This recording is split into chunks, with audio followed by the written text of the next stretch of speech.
The statements we're about to show you are from the Holy Qur'an, and is said to be the official, unchanged, pure word of God, revealed over 1400 years ago.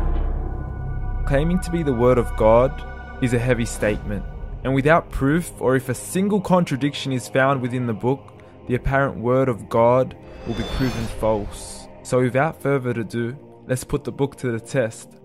In the 23rd chapter, titled The Believers, from the 12th to the 14th verses, God is said to give a detailed description of how the human being is formed.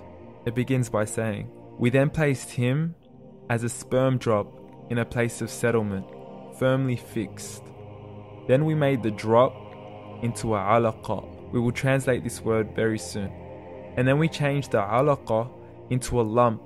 Then we made out of that lump into bones. And then we clothed the bones with flesh. Then we caused him to grow and come into being and attain the definitive human form." In the 21st century, we can now safely say that this verse is clearly describing the process of human development in correct chronological order. However, what we should be paying attention to in particular is the second stage, referring to the development of the embryo. The specific word used to describe the embryo in this verse is the word alaqa. The word alaqa, when translated into English, can mean three separate things.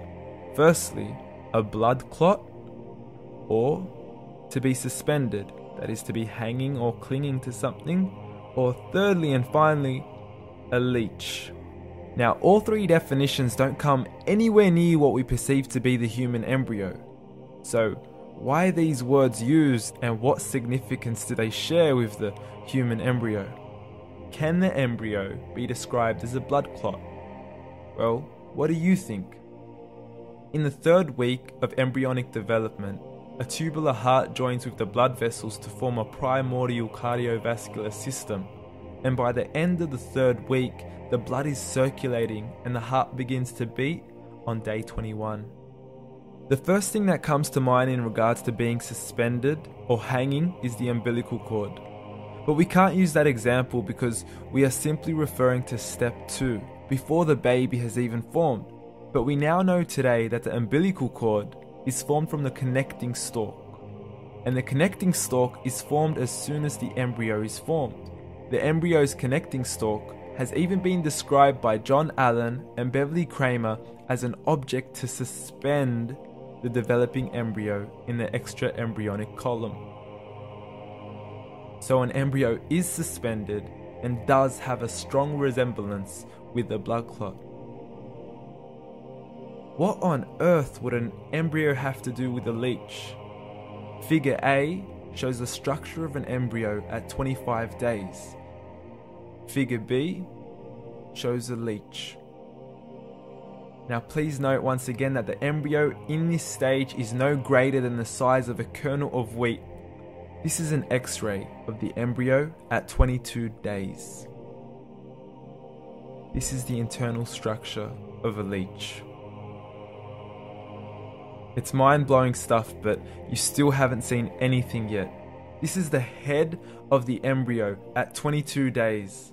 The detail you are seeing right now is absolutely impossible to be seen with the human eye and can only be seen with a microscope.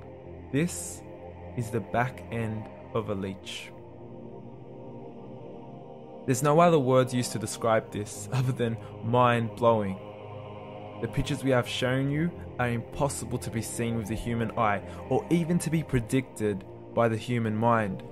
Once again, the verses we have shown you were revealed over 1400 years ago to a man who couldn't read nor write. Are these the words of God?